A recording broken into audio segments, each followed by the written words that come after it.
ഒരു പ്രമേഹ രോഗി കാല് സൂക്ഷിക്കുന്നത് പോലെ തന്നെ ഒരു ഫുട്വെയർ സെലക്ട് ചെയ്യുമ്പോഴും വളരെ ശ്രദ്ധിക്കേണ്ടതാണ്. ആദ്യമേ അതിൻ്റെ മെഷർമെൻറ്റ്സ് കറക്റ്റ് ആണോ എന്ന് എൻഷുർ ചെയ്യേണ്ടതാണ്. അതിനുവേണ്ടി മെഷർമെൻറ്റ്സ് എടുക്കുമ്പോൾ പറ്റുമെങ്കിൽ നിന്നുകൊണ്ട് തന്നെ അതും ഈവനിങ്ങിൽ തന്നെ ചെയ്യാൻ ശ്രദ്ധിക്കുക. അപ്പോൾ ആദ്യമേ നമ്മൾ നോക്കുന്ന മെഷർമെൻറ്റ് ലെങ്ത് ആണ്. എത്ര ലെങ്ത് വേണമെന്ന് ചോദിച്ചാൽ നമ്മുടെ ഏറ്റവും കൂടുതൽ നീളമുള്ള ടോയേക്കാളും ഒരു 1.25 സെൻറ്റിമീറ്റർ കൂടുതലായിരിക്കണം ലെങ്ത് ഓഫ് ദി ഷൂ.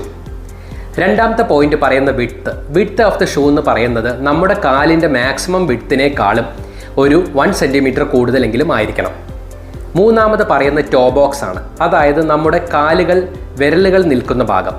ആ ഭാഗം നമ്മൾ മാക്സിമം ഒരു 2 വിരലുകൾ തമ്മിൽ ഒരു ടോ വിഡ്ത്ത് സെപ്പറേഷൻ വേണമെന്നാണ് പറയുന്നത്. ഇതുകൊണ്ട് കാലുകൾക്ക് ഫ്രീ ആയിട്ട് മൂവ് ചെയ്യാൻ സാധിക്കുന്നതാണ്.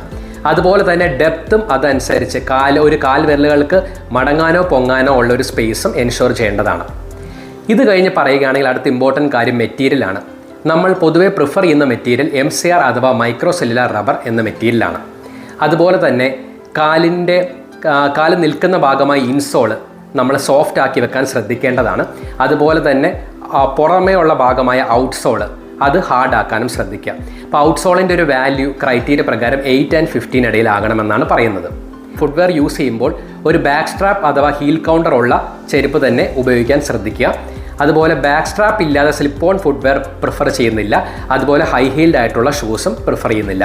ഈ കാര്യങ്ങളൊക്കെ ശ്രദ്ധിച്ചുകൊണ്ട് നല്ലൊരു ഫുട്വെയർ ഡോക്ടറിൻ്റെ അഡ്വൈസ് പ്രകാരം മാത്രം സെലക്ട് ചെയ്യുക. Thank you.